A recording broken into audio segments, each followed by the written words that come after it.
Le village libéré de Gornal, les échos de la guerre résonnent à travers les trophées de l'affrontement, révélant une réalité troublante.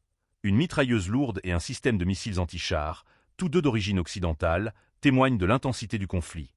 Ces équipements, capturés par les soldats du 22e régiment de fusiliers motorisés du 44e corps d'armée, sont plus que de simples objets de guerre.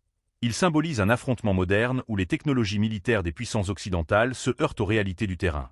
Un officier du groupe Sevé, identifié par l'indicatif d'appel Vitiaz, a partagé des informations cruciales sur ces découvertes. Les forces ukrainiennes ont, en effet, saisi ces systèmes développés en collaboration avec les membres de l'OTAN. Les inscriptions explicatives, en ukrainien et en anglais, laissent peu de place au doute. Ces équipements ne sont pas seulement là pour soutenir un effort local, mais témoignent d'une stratégie plus vaste, où les nations occidentales tentent de renforcer les capacités militaires de l'Ukraine face à l'agression. La capture de ces matériels de pointe soulève des questions sur l'approvisionnement militaire et le soutien international.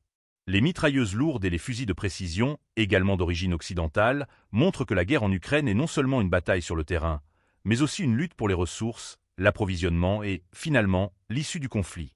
Chaque nouvel armement capturé sur le champ de bataille raconte une histoire, celle d'un engagement militaire qui dépasse les frontières géographiques et politiques. Les images diffusées par RIA Novosti montrent les soldats inspectant ces trophées, révélant une nouvelle dimension du conflit où la technologie joue un rôle central. Cela met en lumière l'importance de la logistique et de la stratégie dans un environnement de guerre moderne. Les forces ukrainiennes, armées de moyens sophistiqués fournis par l'Occident, se battent contre une puissance qui ne recule devant rien pour maintenir sa position.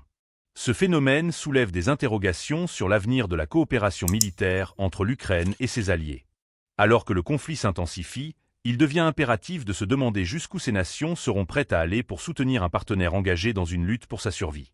La dynamique actuelle pourrait redéfinir les alliances militaires et influencer les politiques de défense à l'échelle mondiale.